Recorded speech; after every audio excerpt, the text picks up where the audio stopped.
Hello friends, অনেকে আমাকে জিজ্ঞেস করেছো যে ইউপিএসসির জন্য কি কোনো নির্দিষ্ট কোচিংয়ের প্রয়োজন হবে কি না। অ্যাকচুয়ালি ব্যাপারটা হলো, আমি যখন ইউপিএসসির জন্য পড়াশোনা শুরু করি তখন আমার কোনো নির্দিষ্ট কোচিং ছিল না।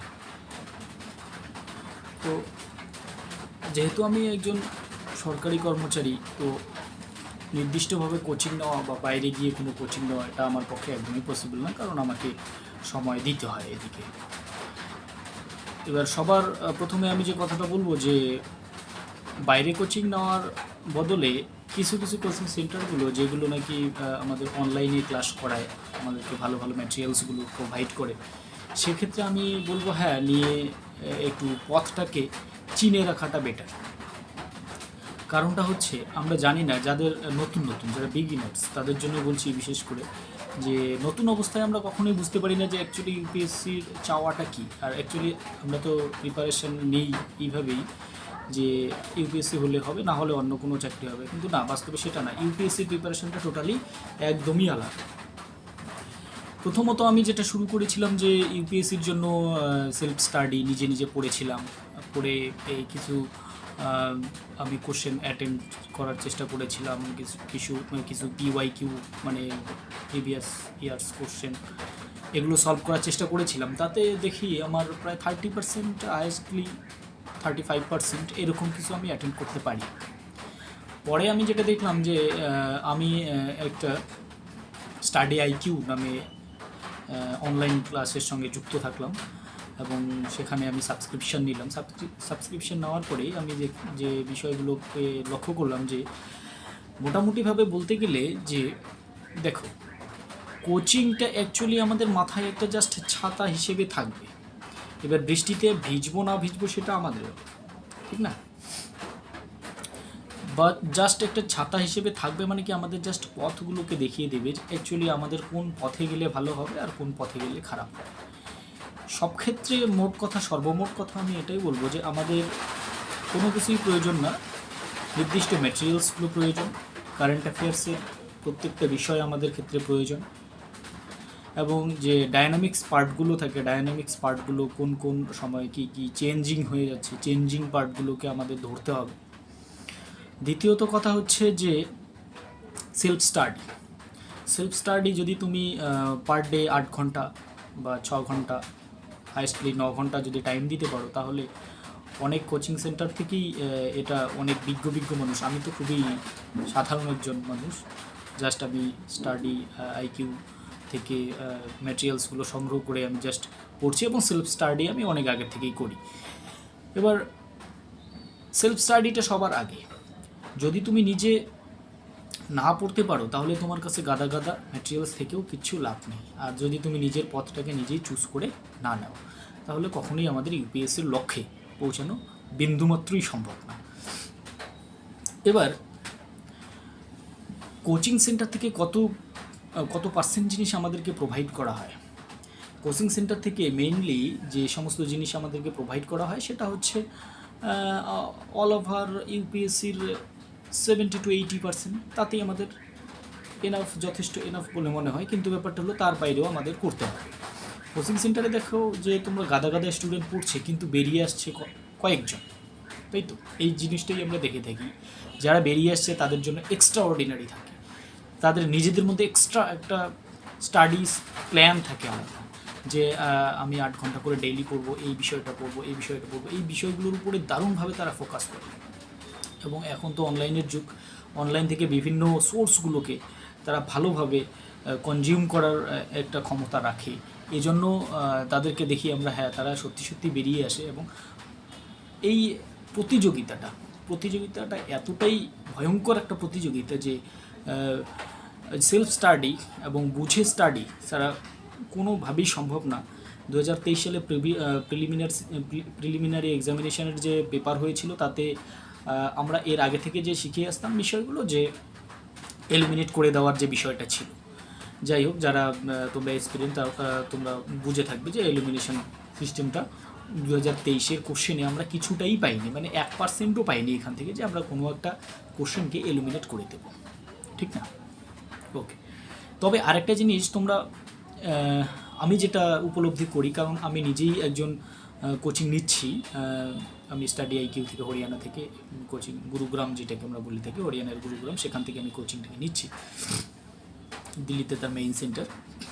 এবার ব্যাপারটা হলো কি যে কোচিং নাও, কিন্তু ব্যাপারটা হলো পাশাপাশি সেলফ স্টাডি, কোচিংটার উপরে নির্ভরশীল হয়ে থেকো।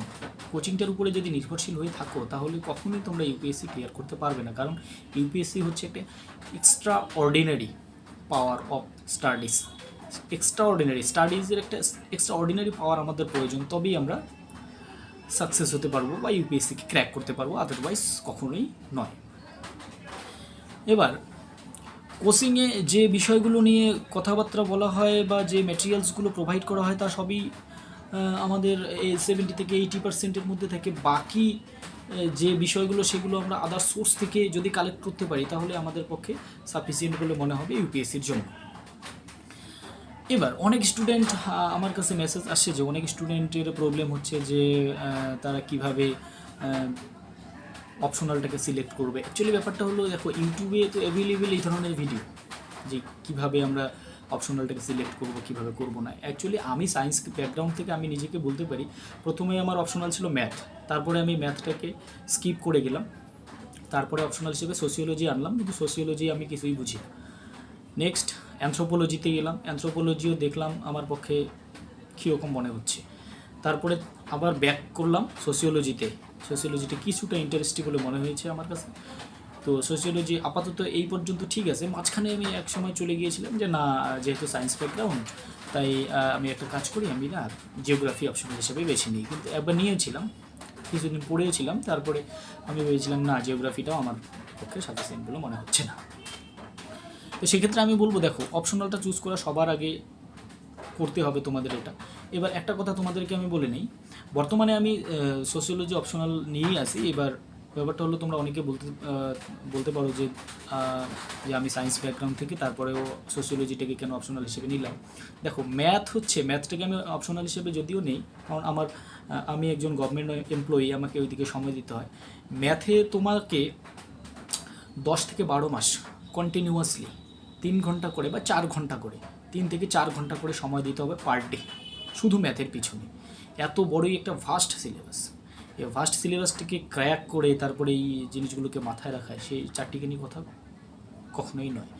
সেক্ষেত্রে আমি বলবো কি যে যারা সায়েন্স ব্যাকগ্রাউন্ডের, তাদের ক্ষেত্রে যারা ম্যাথ রিসেন্টলি, যেমন আমার পাস আউট হয়ে যাওয়ার এখন 8-10 বছর হয়ে যাচ্ছে, কলেজ পাস আউট হয়ে যাওয়ার, যারা রিসেন্টলি কলেজ পাস আউট হয়ে আসছো তাদের ক্ষেত্রে ম্যাথটা খুবই ভালো মনে হবে। মানে জানা আছে সবগুলো বিষয়গুলো, ভুলে যাওয়ার কোনো ব্যাপার নেই। যেমন আমি অনেক বিষয় ভুলে গেছি, সেগুলো আবার রিকমেন্ড করা, মানে আবার আমি মনে করাবো নিজেকে, তাতে আমার সময়টা অনেকটাই খেয়ে যাচ্ছে। সেক্ষেত্রে আমি এটাকে নাকচ করে দিয়েছিলাম। ওকে, এবার ম্যাথ তো সব থেকে বেশি স্কোরিং সাবজেক্ট। এবার তার মধ্যে দেখো সোশিওলজিও স্কোরিং সাবজেক্ট, কিন্তু তার মধ্যে আমাদের যুক্তি, সংগতি, থিঙ্কার্স, এই সমস্ত বিষয়গুলোকে নিয়ে ভালোভাবে আলোচনা করতে হয়।